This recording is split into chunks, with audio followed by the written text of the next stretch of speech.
Olá, meus irmãos, como vão vocês?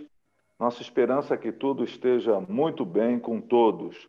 É uma alegria poder retomar a nossa programação, a esse canal de reflexão, de conversa, de bate-papo. É sempre uma bênção, sempre uma oportunidade muito rica, muito cara para todos nós. Eu pediria humildemente que você pudesse se inscrever no nosso canal. Se você não se inscreveu, por favor, faça isso, nos ajude e peça a seus amigos, quem sabe, que faça essa inscrição. Se você puder também e gostar, claro, curta o programa, a reflexão. Se você puder ir além disso, comente, faça comentários que nos ajudam a nortear o canal, a nossa conversa, as direções que tomamos, e também acione o sininho lá, as novidades do programa, né? As notificações de novos programas, para que você seja sempre lembrado das estreias, dos programas novos. É com muita alegria que nós recebemos todos aqui mais uma vez, cumprimentando um por um, a partir do Hemisfério Sul. Silfarne, tudo bem? Olá, César, tudo bem? Estamos de volta aí no For Connections. É muito bom estarmos juntos. Espero que seja um tempo de bate-papo informal. Mesmo sofridas, saudações alvinegras a todos aí. Saudações alvinegras só me atingem, né? Infelizmente, né? Sofridas, mas sofridas de maneira bacana. A gente sempre precisa lidar com o sofrimento com elegância, como diria então aquele que vai nos cumprimentar, Sérgio Elias, do Hemisfério Norte, de onde está sofrendo, quem sabe, a segunda onda do famigerado Covid. Olá, César, meus amigos Valmir, Silfarney. De fato, nós estamos experimentando aqui na região uma chamada segunda onda. E, de fato, tem sido um tempo bastante tenso aqui para muita gente, da nossa comunidade e também de fora dela, enfim. Mas vamos seguindo aí, no meio da segunda onda, tentando surfar na graça de Deus e atravessar, né? Muito bom, você vai apresentar o nosso convidado especial, mas fica aqui já o meu registro. Muito bom, nós estamos aqui tendo a honra de receber um irmão muito querido, mas, a princípio, obrigado aí pela oportunidade de participar de mais um For Connections. Como você disse, a segunda onda, repetindo o poeta, nada do que foi será do jeito que já foi um dia.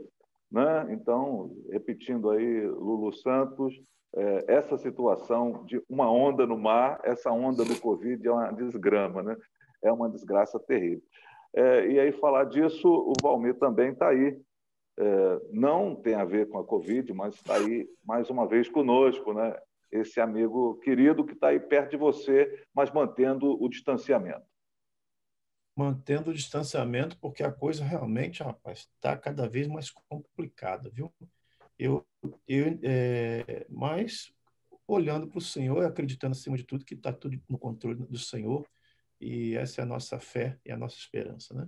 Bom dia para todos, boa noite, boa tarde, não sei que hora que você está assistindo esse vídeo aí, mas Deus abençoe vocês.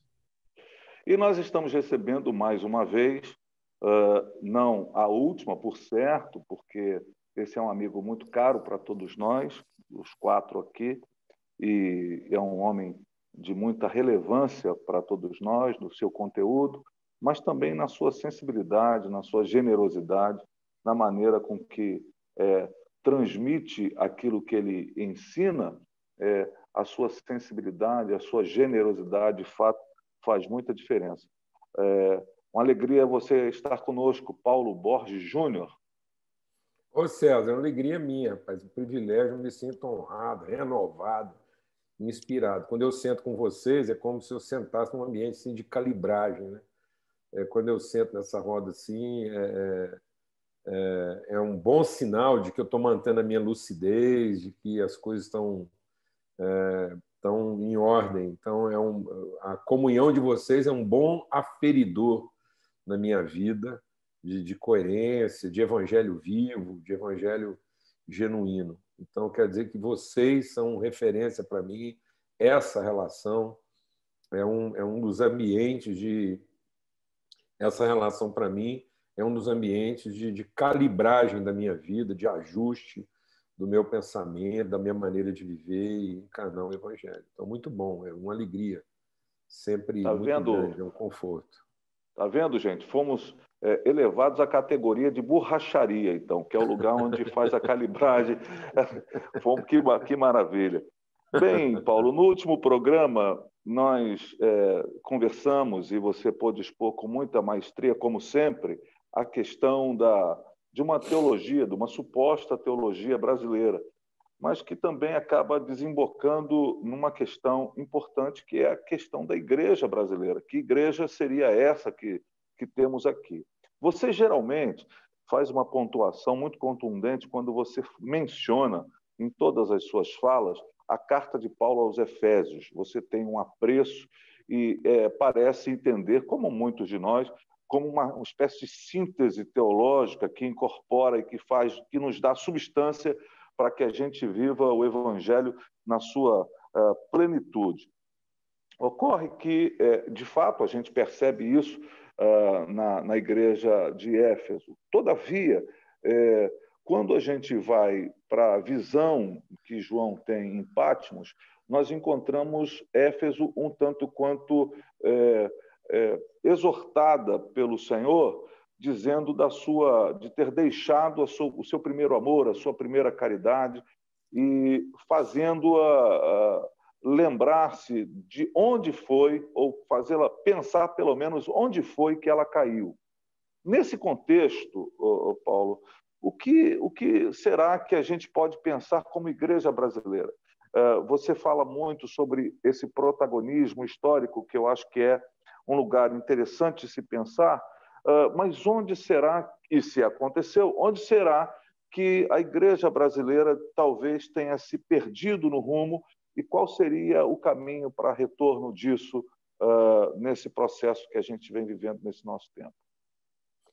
Foi muito legal você falar você chamar essa atenção para a igreja de Éfeso, até porque eu entendo que a cada momento da história, uma igreja, um povo na história, a cada momento histórico, um povo, dentro do seu contexto histórico e do seu momentum histórico, ele é um Éfeso, né? Então, a cada avanço, cada vez que a vida humana tem que cruzar uma fronteira, ou ela tem que evoluir, ela tem que transgredir um limite, ela tem que atravessar um rio, é uma Éfeso, porque Paulo chamou isso de porta, né? Quando disse assim: encontrei em Éfeso uma porta grande e eficaz. Então, é uma porta de saída, no sentido de encontrar outros mundos, outras realidades, porque é em Éfeso que a igreja vai cruzar a linha da cultura hebraica, Jerusalém, Judéia e Samaria, para uma cultura mundial gentílica, a partir de Éfeso, toda a Ásia, né? Aí depois essa igreja da Ásia vai encontrar a Europa, vai encontrar as Américas. Então, aí, se existe essa porta, né, da saída para os confins, a Éfeso também era a porta de volta. É pela igreja de Éfeso que a igreja voltaria, né? Ou seja, ela apresenta essa entrada para o mundo, então desconhecido, até os confins da Terra. Depois ela é a igreja por onde a humanidade volta.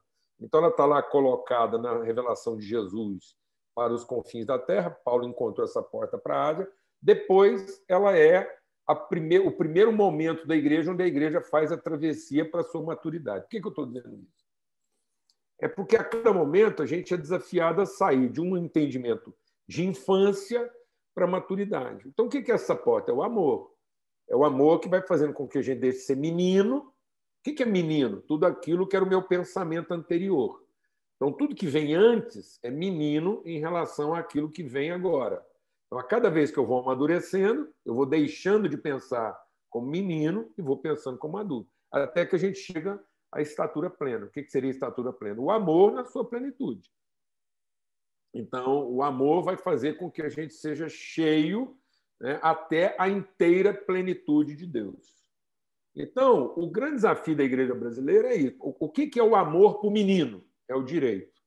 O que é o amor para o adulto? A responsabilidade. Então, a igreja brasileira ainda vive o direito de menino e não quer assumir a responsabilidade do adulto. Então, nós temos o direito de ser a igreja que a gente gosta, mas não assume a responsabilidade de sermos a igreja que precisamos ser. Então, a gente não quer assumir a responsabilidade da sociedade. Nós queremos da sociedade o direito de ser a igreja que a gente quer. Então, é isso que faz a diferença entre o menino e o adulto. É o amor. Paulo diz, quando eu cruzei a linha do amor, a cada momento nós vamos cruzando essa linha do amor, então eu deixo de ser menino e passo a pensar como gente grande. O que faz a diferença entre o menino e a pessoa grande? O direito e a responsabilidade. Por se multiplicar o direito, o amor se esfriará de todos os corações. Então, enquanto a gente continuar pregando no Brasil um evangelho do direito, o direito de cultuar, o direito de ser igreja, o direito de ser o que eu quero, o direito de ser a igreja do jeito que eu quero, o direito de ser tradicional, o direito de ser pentecostal, o direito de ser avivado, o direito de fazer isso, o direito da liturgia que eu gosto, esse direito ele nos infantiliza, porque ele estabelece juízo de mérito e ele não faz o sacrifício da responsabilidade. Então, eu vou sacrificar o direito de ser a igreja que eu gostaria de ser em favor de assumir a responsabilidade da igreja que eu preciso ser. Eu vou assumir, eu vou abrir mão do direito de comer o pão para assumir a responsabilidade de reparti-lo. Então, a igreja brasileira hoje ainda é uma igreja que preconiza o direito de comer o pão que ela quer. Então, quando ela se reúne, ela come primeiro o seu próprio pão. Depois ela até distribui, mas primeiro ela comeu o dela. Então, enquanto a gente continuar se reunindo pelo direito de comer o próprio pão, a gente não assume a responsabilidade de reparti-lo antes de comê-lo. Então, eu creio que o que está faltando na igreja brasileira é mais ensino na área da responsabilidade e menos ensino na área do direito. O direito exacerba a iniquidade. E aí a gente está tratando o problema errado, porque a iniquidade vai focar de novo no perdão dos pecados. Então, eu tenho direito de perdão, eu tenho direito de aceitação. Sendo que o pecado é um problema resolvido. O pecado é um problema resolvido para todo mundo, até para quem não converteu. O pecado não é mais o problema da humanidade, porque todos os pecados já foram perdoados. Agora, por que o pecado continua a ser um problema? Porque ele continua sendo praticado. Ele continua sendo praticado porque o verdadeiro problema da humanidade é a iniquidade, é o direito. Então, o direito faz com que até as coisas certas sejam pecado. Porque o certo por direito é pecado. Então, por que a gente continua pecando? Porque nós não estamos tratando o verdadeiro problema. Qual é? Iniquidade. E por que a gente não trata a iniquidade? Porque a própria igreja ainda está tentando se salvar dos seus próprios pecados, em vez de assumir a responsabilidade do pecado dos outros e começar a ser uma referência. Então, tinha que ter mais sacrifício de pai e menos direito de filho. Eu acho que a grande dificuldade no Brasil é essa igreja evoluir da condição de ser bom filho para finalmente assumir a responsabilidade de ser pai. Esse senso de responsabilidade comunitária falta no Brasil. E aí eu acho que, de novo, até na hora da gente fazer a nossa assistência ao pobre, está meio equivocada, porque a gente ainda faz um assistencialismo dando ao pobre o direito do pão e não assumindo a responsabilidade comunitária de tornar o pão nosso. Então, falta uma integração comunitária até na hora da igreja resolver a pobreza, porque ela resolve a pobreza sem criar o ambiente comunitário, como se a pobreza fosse o problema e não a relação. Nós não vamos acabar com a pobreza, nós temos que melhorar nossa relação, para que a pobreza deixe de ser indigna. Então, César, eu acho que falta à nossa teologia mais ênfase de responsabilidade. Falta à nossa teologia mais ênfase de senso comunitário. Nós ainda somos um coletivo. Nós somos o coletivo religioso dentro de outros coletivos sociais. Então, a igreja está criando um coletivo religioso e está criando vários coletivos religiosos dentro de tantos outros coletivos. Então, a igreja, em vez de se tornar o exemplo do que uma comunidade pode ser, ela está se tornando um péssimo exemplo de mais uma fraternidade. Então, existe a fraternidade batista, dentro da fraternidade batista existem várias outras fraternidades, e eu não sou a favor da unificação das fraternidades, eu não estou dizendo isso. Eu estou dizendo que essas fraternidades podem continuar a existir, desde que todas elas tenham um pensamento comunitário, desde que elas entendam o seu papel na responsabilidade da comunidade e não do direito da fraternidade. Tanto é que o brasileiro é excessivamente fraterno e, no entanto, é o pior exemplo de abismo social do planeta. Então, como é que um povo tão fraterno pode conviver com tanta injustiça social? Isso é uma insensibilidade. E a gente trata essa insensibilidade com o quê? Com celebrações. Então, as nossas celebrações são analgesias por uma situação que a gente não quer tratar e que a gente posterga. Então, as fraternidades celebram seus eventos, analgesiam suas dores, mas não entendem o povo de forma comunitária. Haja visto o que está acontecendo nesse país, essa desgraça que está acontecendo nesse país, onde a igreja é solidária a uma polarização sem precedente. Sem precedente. E vamos no viés americano, que cada vez mais está se revelando na América. Antigamente, mais antigamente, a polarização americana era em favor da comunidade, ou seja, os polos americanos eram todos submissos ao interesse da comunidade. E cada vez mais isso está se... Ou seja, o Brasil, em vez de ajudar a América, acaba que está cooperando, né? Foi lá fazer coro com uma polarização social, em vez de ser cura para isso. O Brasil, então, está dizendo que é possível conviver com os abismos, sem construir pontes, desde que cada nicho, né, desde que cada fraternidade celebre seus eventos com euforia. E a igreja é o pior exemplo disso, talvez, porque ela continua celebrando seus ritos de maneira eufórica, e ao mesmo aí ela faz donativos, ela faz transferência de recursos para outras fraternidades, mas ela não cria vínculos relacionais comunitários. Não há construção de um senso comunitário.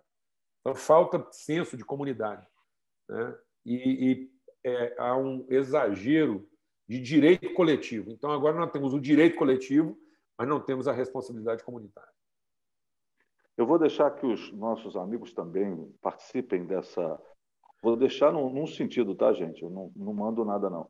Eu vou deixar assim, aberta a oportunidade para qualquer dos nossos parceiros, nossos amigos, possam também intervir nesse programa. Qualquer de vocês que vá, vamos seguir uma questão aí. Todos vão falar, mas vamos seguir essa oportunidade e alguém aí comece a falar, ou perguntar, ou questionar, ou complementar o que Paulo Júnior acabou de dizer. Ô Paulo, dentro da antropologia, alguns antropólogos costumam dizer que existem vários Brasis dentro do Brasil. E eu acredito que isso deva ser provavelmente comum em qualquer outra nação. Pelo menos aqui nos Estados Unidos a gente também vê vários Estados Unidos dentro do próprio Estados Unidos. Mas uma coisa que me chamou a atenção quando eu vim para a América há 20 e tantos anos atrás, pelo menos na região onde eu estava vivendo, que era no sul dos Estados Unidos, no chamado a parte do Centrão Bíblico, onde teve um grande avivamento na América, é que eu percebi que, que o americano, parece que o iluminismo influenciou muito mais a cultura americana e a própria religiosidade. E era uma questão que eu sempre colocava para os meus professores, na verdade eu nunca tive a resposta, porque eu perguntava, será que o iluminismo influenciou o americano porque o americano é mais racional, ou será que o americano é mais racional porque foi influenciado pelo iluminismo? Talvez nunca vamos ter a resposta disso. Mas o Brasil é tido como um povo de fé. Antropologicamente, sociologicamente, nós somos chamados uma cultura que tem fé. Agora, eu acho que existe um certo desvio no que realmente é fé. Eu vejo que na igreja hoje nós temos muitas crenças, mas não tem tanta fé. Existem, inclusive, igrejas que fazem muito... Parece que nós estamos num movimento em que nós estamos abandonando o nome de Jesus para caminhar em nome da fé. Eu já ouvi, inclusive, pastores num programa de televisão no Brasil, quando a irmã liga para ele e fala: eu queria que você, então, orasse pelo meu filho, em nome de Jesus vai dar tudo certo, né? E ele falou: não, não precisa do nome de Jesus, basta ter a fé. Se a senhora já tem a fé, não precisa ter o nome. Então, é muito mais fácil, hoje, o evangelho, em algumas igrejas, fazer a dicotomia, a desconexão da fé com o nome de Jesus, porque quando fala assim em nome de Jesus, traz-se no arcabouço um sacrifício, o ter que se entregar, o ter que fazer algo. Já a fé que tem sido implantada e tem sido desenvolvida por alguns segmentos da sociedade brasileira, da religiosidade brasileira, é uma fé que é o contrário. É uma fé que é para você simplesmente buscar da divindade, é uma fé que te coloca numa posição onde você exige que a divindade te atenda, uma fé de barganha, onde você, então, em nome de uma fé, você faz uma certa liturgia, umas certas coisas para adquirir algo do Deus, da divindade. Isso, no meu entendimento, não é fé, porque a fé era para ser muito mais absoluta, no plano do abstrato, do subjetivo, e não da objetividade, e não daquilo realmente que, embora o sobrenatural deveria ser visto por nós como uma coisa muito mais concreta do que o próprio mundo material, porque mas me parece que a igreja está um pouco confusa em relação a essa questão de fé. Você poderia dar uma opinião para a gente, uma clareza sobre essa questão de como a igreja deveria estar trabalhando? Existe realmente essa confusão ou é apenas uma impressão minha com relação ao mau uso daquilo que se chama de fé? É fantástico isso mesmo, porque, aliás, a apostasia não é uma ausência de fé, é a fé ferida na sua essência, ou seja, a fé permanece, mas ela deixa de ser a expressão verdadeira da fé, que é a crença. Então, quando Jesus fala do fermento dos fariseus e da incredulidade, ele não está falando de uma ausência de crença, ele está falando de um desvio daquilo que é a essência da fé. Então, o fariseu era o exemplo do crente. Ele tem uma crença. Então, particularmente, Valmir, eu não acredito que exista um ser ateu. Não nasceu um ser humano ateu. Se ele é ateu em relação às crenças. Então, porque a palavra de Deus diz que Deus escreveu a eternidade no coração do homem. Então, todo homem ele tem um impulso garantido por Deus a uma determinada crença. Então, ele é ateu das outras crenças e ele é crente da crença dele. Ele tem um conceito de divindade, ainda que esse conceito vai divergir de todos os outros. Como o conceito de divindade não se encaixa em nenhum, ele é um ateu. E aí, por que eu estou dizendo isso? Porque o Brasil é o país das crenças, é o país do sincretismo. E aí, voltando ao modelo que você deu do americano, talvez, por que o americano ele é tão pragmático, né? Tão cartesiano, tão empenhado? Porque o americano ele chega ao continente com o propósito de construir a sua nação. Então, existia intrínseco na vocação do americano essa construção de uma comunidade, de uma sociedade naquele ambiente. Diferentemente do povo que chegou aqui no Brasil, que vem com a expectativa de um novo mundo, mas imediatamente é corrompida pelo direito de explorar as vantagens que essa nova terra. Então, enquanto o americano ele tem uma cultura que já foi originariamente de se enraizar, de transformar aquilo num país habitável, e talvez influenciado pela fé, aqui no Brasil essa fé já chegou mais corrompida pelo direito. Então, nós temos que lembrar que o povo que chegou aqui no Brasil também chegou num viés assim do direito. Então, não tem como a gente não recorrer ao fato de que, enquanto que na América do Norte havia uma fé cristã mais voltada ainda para os aspectos reformados da responsabilidade, aqui no Brasil, de criar um povo, de gerar um povo, de formar uma terra prometida, aqui no Brasil, essa fé já estava mais para a crença católica de se apropriar do direito, das vantagens. Então, era uma cultura um pouco mais extrativista. Eu acho que o Brasil sofre isso até hoje. Ou seja, eu tenho o direito de extrair, mas não tenho a responsabilidade de cuidar. Esse é o grande dilema no Brasil. Então, a gente convive aqui com uma igreja ainda extrativista. Uma igreja que não trabalha a capilaridade, ela trabalha a drenagem. Então, ela forma a sua teia de capilares para drenar, que ainda é o viés romano e não o viés reformado. Então, a igreja brasileira, vamos dizer assim, ela acabou sendo mais contaminada pelo direito litúrgico romano do que pela responsabilidade reformada. Então, parece que nós estamos reinventando o romanismo.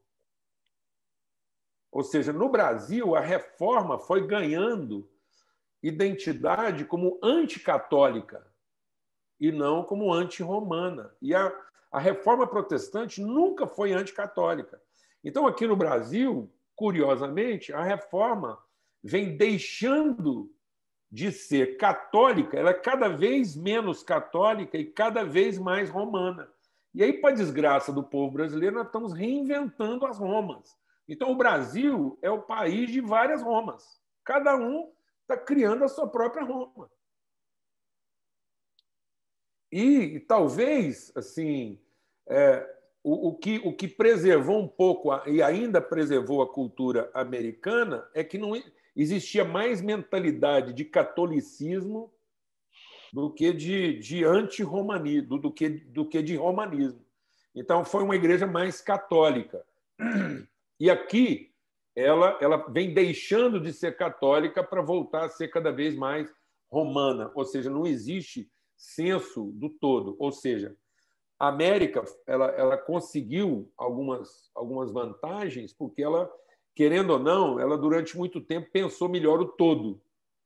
Ou seja, os interesses da nação prevalecem sobre os interesses do indivíduo. O indivíduo tem responsabilidade com a nação e a nação responsabilidade com o indivíduo.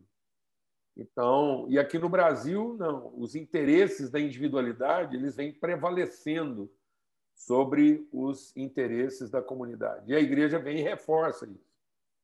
Então, eu acho que talvez a gente está precisando resgatar a catolicidade da nossa crença para que ela volte a ser fé. Porque a fé só é fé se for católica.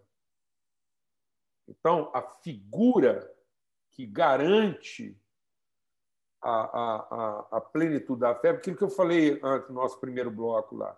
Quando a gente interrompe a nossa fé na figura de Jesus e não evolui para a figura do Cristo Igreja, o próprio Jesus passa a ser nossa pior crença. Porque ele deixa de ser um Jesus católico. Ele deixa de ter corpo. E aí Paulo diz que a falta de discernimento do corpo adoece a fé e a fé volta a ser crença. Então, é apostasia. A apostasia não é abdicar. Pedro não corria o risco de apostatar. Pedro não negava Jesus porque negou Jesus. Pedro negava o Cristo sem nunca ter negado Jesus. Pedro nunca negou Jesus. Pedro assumiu o risco da própria vida para defender Jesus. O que ele não queria é correr risco em favor do irmão. Tanto que Jesus sempre se encontra com ele e fala: Pedro, quando você se converter, ama o seu irmão. Pedro, você me ama? Ele diz: o Senhor eu amo. Crença. Então, ama o seu irmão. Fé. Então, a fé só é fé quando ela, em amando a Deus, ama também o irmão. A fé que ama só a Deus é crença. Então, eu creio que está faltando essa catolicidade, porque a apostasia é pensar que a gente pode crer em Deus sem amar o irmão. Isso fere o espírito da fé. Por isso que Paulo diz: a fé só é fé de caráter mútuo, a fé só é fé quando ela coopera com o outro, a fé só é fé quando ela implica um amém e não apenas o próprio sim. Então, uma fé que não contempla o amém para o sim do outro, ela não tem glória, ela não tem caráter espiritual, ela tem caráter puramente religioso. Então, o fariseu era um crente porque salvava a si próprio. Talvez o que ajudou a América e tem ajudado até aqui ainda é esse senso de comunidade, do interesse comunitário. E aqui no Brasil a gente vem sofrendo, porque não é essa construção da comunidade, mas o Brasil tem que ser bom para todo mundo, e aí seja o que Deus quiser, né? Cada um, Deus por todos, cada um por si e Deus por todos. Então, essa ideia de que cada um pode ser por si, não há catolicidade na igreja brasileira. Há romanismo e antirromanismo. Muito bem. Sr. Farney, você ia ponderar alguma questão também? Então, até sendo que o Paulo acabou de lucubrar agora, essa questão dessa relação, né, do amém, né, para o sim do outro. Uma vez o Paulo teve um papo com a gente sobre a questão do DNA da igreja brasileira, né? Eu queria rapidamente introduzir para entrar nesse assunto. Nós falamos muito sobre essa questão da igreja brasileira hoje ter importado um pouco esse modelo, não sei, minha impressão, não sou nenhum pesquisador da área, mas me parece que copiando muito o modelo norte-americano das megachurches, né, que não mal em si se isolar, é um fenômeno, mas parece que a gente adaptou um modelo que quando nós somos um povo, nós abrimos mão da nossa vira-latice, né, que você falou, essa mistura, né, essa capacidade de estar juntando todo mundo. E o Paulo, uma vez, falou com a gente sobre a questão dos irmãos que fundaram a igreja congregacional, né, a igreja evangélica fluminense congregacional, que foi a primeira igreja genuinamente evangélica brasileira, misturando um pouco isso.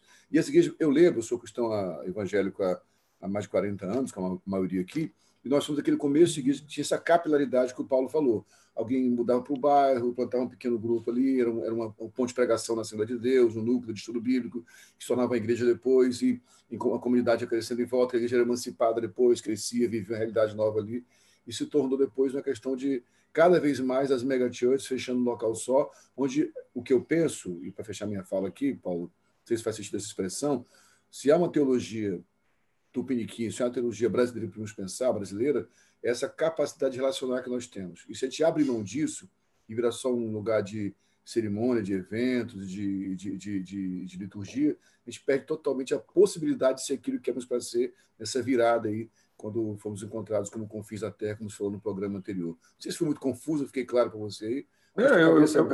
Tá vendo? Por que eu acho que a gente fica tão perto um do outro? Por que a América e Brasil, tá vendo? Querendo ou não, hoje, o mundo inteiro, nós somos o tema. A América e o Brasil, nós somos o tema de todas as discussões e fica parecendo que o que resolver aqui nas Américas é o que vai estar resolvido para o resto do mundo, num certo sentido. Porque é o seguinte, o que amadurece? É você passar do direito para a responsabilidade. E o que embrutece? É você passar da responsabilidade para o direito. Então, você amadurece quando você deixa de ter direito, você deixa de ser intuitivo e passa a ser intencional na responsabilidade. E o que você... E onde você se embrutece? Onde é que você apostata? Onde é que você se desvia da sua fé? Quando você transforma a sua responsabilidade em direito. Então, onde é que a igreja americana vem apostatando da sua fé que construiu aquela grande nação? Quando ela, pensando que tinha uma responsabilidade com a própria nação e com o mundo todo, então o americano ele se envolvia nas questões porque se sentia responsável. É isso que fez a igreja vir crescendo. A igreja veio lá da Ásia se sentindo responsável, esse senso de responsabilidade civilizou no sentido humano a Europa, civilizou, formou as grandes nações reformadas. As grandes nações que tornaram a Europa um lugar habitável. O que foi? A reforma. O que tornou a América um lugar habitável? A reforma. O que é isso? O pensamento reformado. A fé me torna responsável pelo meu irmão. Ainda que ele seja de outra fé, outra crença, eu sou responsável. Então, o adulto é responsável pelo mais novo.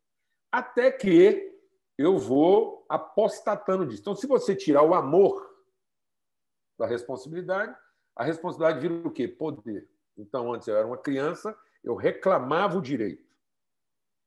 Agora eu sou um adulto corrompido, eu exerço o direito. Então, nós somos crianças, reclamamos o direito. a América é um país que está apostatando, ele exerce o direito. Os Estados Unidos está deixando de ter uma responsabilidade reformada de fé para exercer uma coisa meio apóstata de achar que porque tem o poder, tem o direito. Isso é uma apostasia. A Europa apostatou. A Europa é um continente apóstata, porque, tendo a responsabilidade de redimir as nações, começou a exercer o direito de escravizá-las. É mais ou menos o que a igreja vem fazendo hoje. Ela vai se empoderando, ela entende que tem uma responsabilidade, ela começa a exercer essa responsabilidade, até aí é fé. Depois ela fica tão poderosa que ela fala, não, mais do que responsabilidade eu tenho o quê? Direito. É o pastor que abusa da ovelha. E aí o povo acha que foi só adultério. Não, um pastor que se deita com a sua ovelha não está adulterando. Ele está cometendo assédio moral, ele está exacerbando o direito. É o crime de assédio moral, é Davi.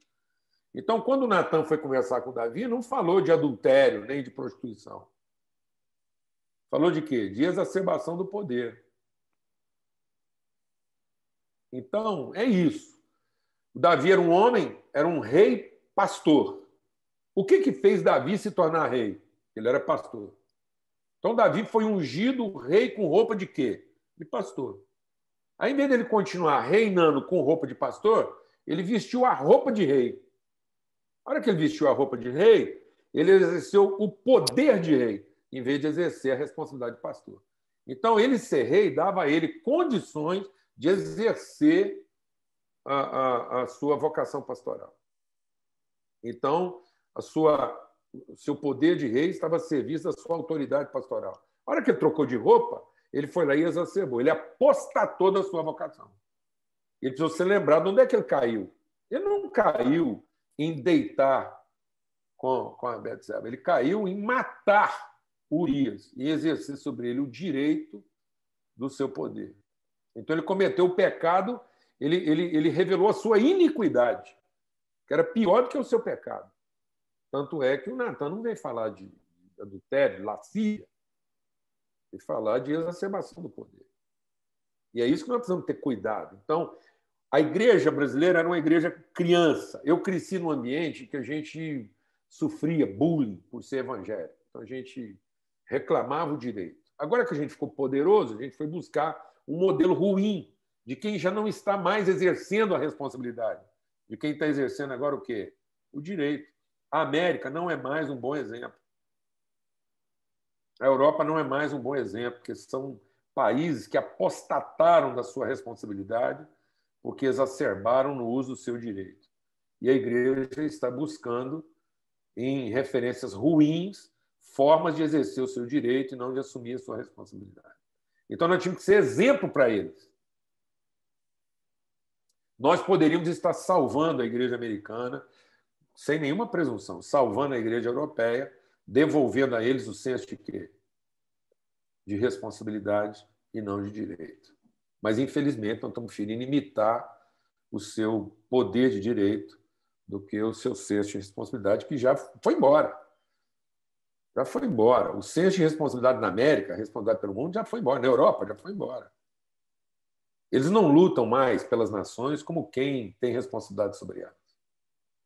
Eles lutam nas nações para ter direito ao seu padrão de vida, à sua qualidade de vida. Então, nós vivemos uma geração apóstata. Isso não quer dizer que a geração se perdeu nos seus ritos. Pelo contrário. Às vezes a gente pensa que apostasia é falta de fé. Não. Apostasia é a exacerbação da crença. Então, nós vivemos um tempo em que as crenças estão exacerbadas. Não é só o cristianismo que cresce como crença na América. O islamismo cresce como crença na França. Então, nós estamos vivendo um tempo... O catolicismo cresce como crença no Brasil. Então, assim... Né? Então, em todos os ambientes, as crenças estão sendo fomentadas. E estão sendo fomentadas por quê?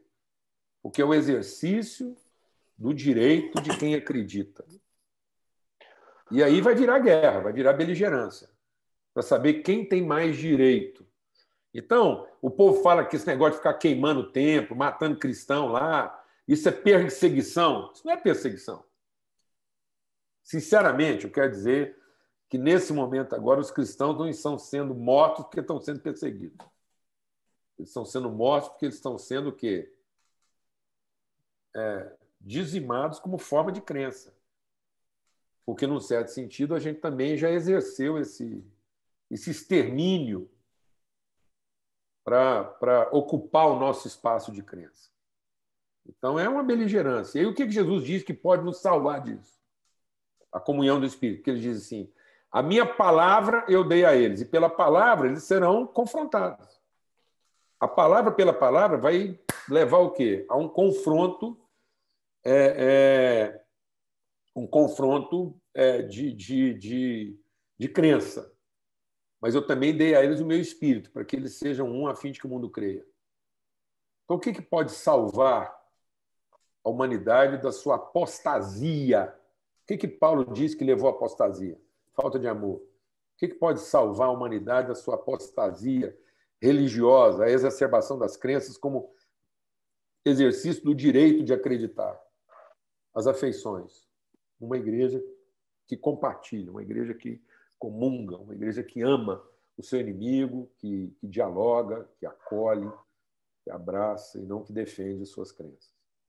Porque Sérgio, não é fé se for de caráter mútuo. Isso. Sérgio, sua participação, seu questionamento, sua pergunta, sua contribuição sempre efetiva, nosso decano.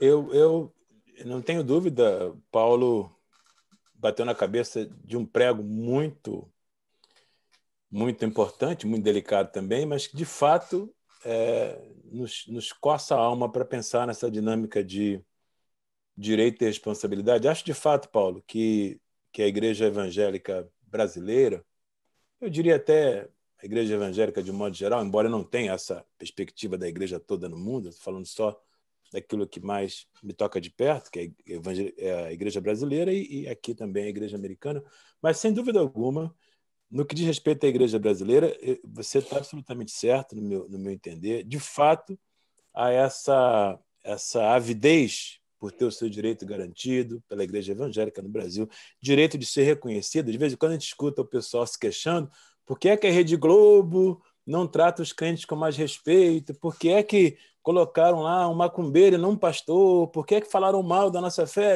Há sempre essa preocupação em monitorar como é que os órgãos de comunicação nos tratam. Quer dizer, deveríamos ser tratados com mais desvelo, com mais consideração, enfim. É um direito que está sempre sendo cobrado, né?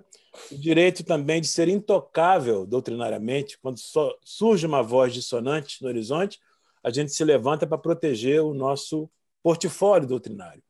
E aí, a gente até conversou sobre isso outro dia aqui, nos nossos bate-papos, como a Igreja Evangélica Brasileira, e eu estou sendo genérico aqui, claro, mas como ela é muito mais responsiva do que vocal. Ela está sempre respondendo às supostas heresias que surgem no horizonte. Ela não tem o que dizer, ela tem só o que responder. Todo mundo está quieto, de repente alguém está com uma pedra na superfície da água, mexe a água e todo mundo se levanta para dizer que não é assim, mas ninguém diz como é também, né? Enfim, então acho que você está absolutamente certo. O direito de ser relevante também, que é uma desgraça, né? A gente está sempre preocupado em ser relevante como igreja. Também já falamos aqui recentemente que não existe relevo sem o Calvário. O Calvário é um monte, é o relevo. O que não vier de lá é pretensão à relevância, né? Do Calvário que a gente encontra substância para influenciar a sociedade em nome do Senhor. Mas, enfim, mas a minha pergunta tem a ver com o que eu percebo, me corrija, por favor, mas à distância eu percebo como um surgimento ou um crescimento de uma espécie de neocalvinismo na igreja brasileira nos últimos anos, talvez nos últimos 10 anos. Alguém vai dizer, né, pelo menos a leitura que eu tenho feito, que isso tem a ver com uma resposta, uma reação ao neopentecostalismo, né? Houve tanta ênfase no que o cara faz, no que ele decreta, no que ele manda em nome de Jesus, quer dizer, uma espécie de neopelagianismo, né? Há muita ênfase no neopentecostalismo com o poder do homem de Deus. E aí, reagindo a isso, a turma começou a procurar uma espécie de antídoto para isso. E tanto calvinistas convencionais, como não calvinistas, até a Assembleia de Deus entrou nesse pacote, se conjuminaram para oferecer uma resistência a esse neopelagianismo, do neopentecostalismo, e a ênfase que responde a isso, que classifica isso, é uma ênfase muito forte na soberania de Deus. É como se fosse a salvação da teologia brasileira. Aí aquela questão do Abraham Kuyper, né? Kuyperanismo, né? Que diz que Jesus se coloca de pé sobre todos os aspectos da existência humana e ele diz, é meu, não é nenhum centímetro fora da experiência humana da qual Jesus não seja dono. Quer dizer, empurra-se para a soberania para poder resistir ao esforço humano do neopentecostalismo. Como é que você vê? Essa leitura é correta ou ela está desligada da realidade? Mas está vendo, é isso. O que aconteceu, eu nem não diria... se fosse neocalvinismo, estava lindo. Mas não é. É o que acabou destruindo a Europa. É um ultra-calvinismo. Supralapsariano, né? É ultra-calvinismo. O que é esse ultra-calvinismo? É entender que a própria divindade é soberana da paternidade. Que Deus é, em última instância, Deus. Na verdade, a paternidade é soberana da divindade. Deus colocou a sua divindade a serviço da sua vontade soberana como Pai. Então, a soberania não está na divindade. A soberania não está no poder divino, a soberania está na vontade paterna. Deus ainda mantém a sua vontade de formar uma família. O conselho da vontade de Deus é formar uma família, e não uma devoção. Ou seja, a divindade é uma obviedade. Não tem nada mais óbvio do que a divindade. Não precisaria desse trabalho todo para chegar à conclusão de que Deus é onipotente, onisciente, onipresente. Isso é uma obviedade.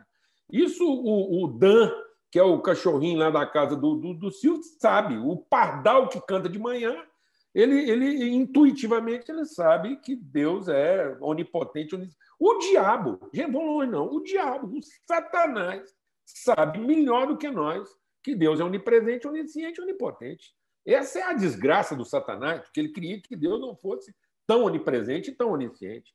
O sofrimento dele é isso. Então, o diabo sofre a divindade na sua plenitude e só porque nunca vai conhecer a paternidade. Então, o papel da igreja era revelar a paternidade e não ser defensora da divindade. E eu acho que a soberania de Deus tinha que ser revelada na sua paternidade. Um Deus que quer reconciliar seus filhos. Um Deus que quer compor a mesa. E aí, o que está acontecendo, Sérgio? A igreja vai para um ultra-calvinismo e na exacerbação da divindade, colocando toda a soberania de Deus na sua divindade e não no seu coração. E aí, são 3 linhas que o Paulo antecipou. O que são essas linhas litúrgicas, eclesiásticas? O que são os vieses eclesiásticos que se formam e que se autodefinem a partir dessa falta do amor? É o academicismo, é o falar a linguagem dos homens e dos anjos e proferir mensagens que nem eu mesmo entendo aquilo que eu estou falando. E Paulo disse, tem gente aí que nem eu mesmo entende o que eu estou falando. Mas afirmo isso com toda... Então, esse é academicismo. A exacerbação do poder, o milagre, os sinais, os prodígios. Então, ou a igreja é acadêmica, ou ela tem um viés totalmente de ciência, de elaboração científica, ou ela tem a exacerbação do poder, dos sinais, dos prodígios. Ela não precisa saber o que ela está pregando, desde que ela compense isso com sinais resolutivos. Ou ela vai fazer o quê? Assistencialismo, ela vai fazer solução social. Então, hoje a igreja está fragmentada. Então, isso, em vez de compor uma igreja só, isso começou a ser defendido como o direito de ser uma dessas igrejas. E aí, nada disso está fazendo sentido para ninguém. O nosso assistencialismo não está tornando a sociedade mais justa, os nossos milagres não estão transformando a natureza humana, e o nosso academicismo, a nossa erudição está deixando o povo louco da cabeça. Então, ou os líderes estão se escondendo nos seus monastérios e pousam de eruditos para se defender, e aí pregam mensagens tão complicadas que o povo vai gastar mais tempo tentando entender o que eles falaram do que o que eles realmente disseram.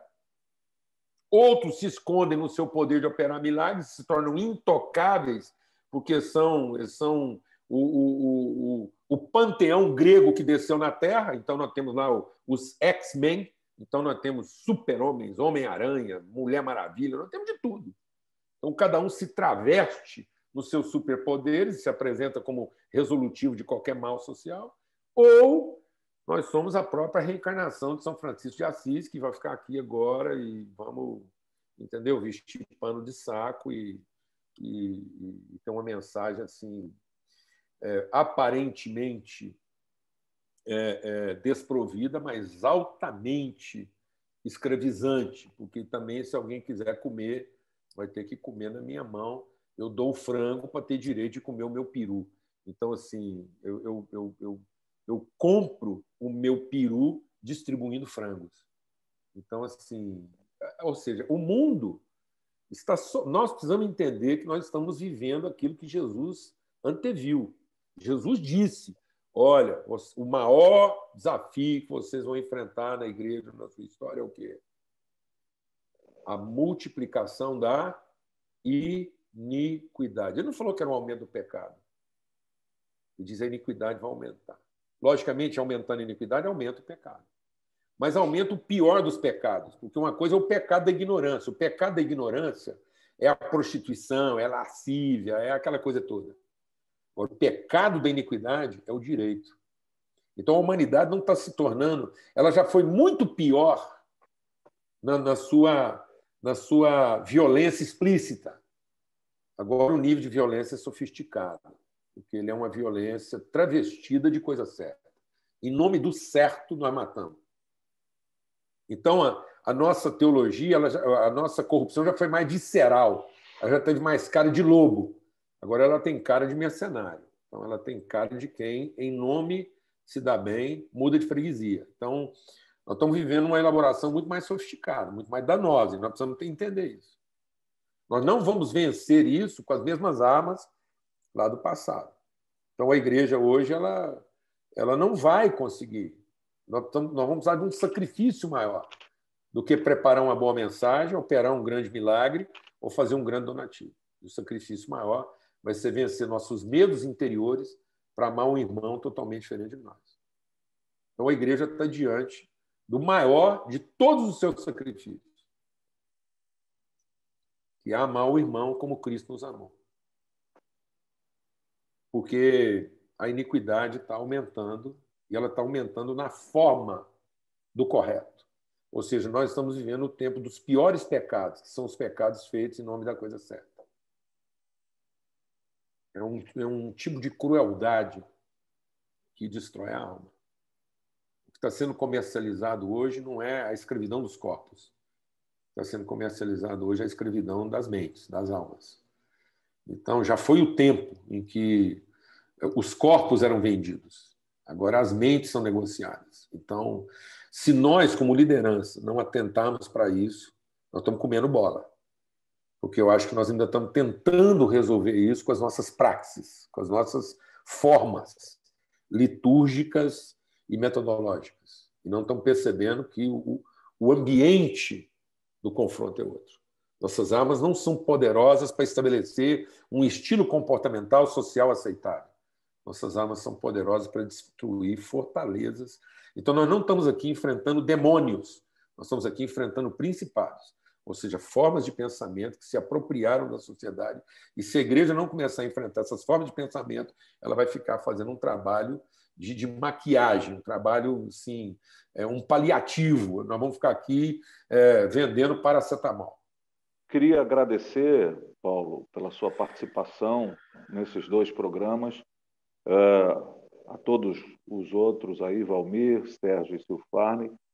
E talvez esse seja um programa que nos remeta de volta à carta de Jesus a Éfeso, a partir de João. Lembra-te onde caíste, arrepende-te e volta às primeiras práticas. Eu acho que isso pode ser uma realidade para nós.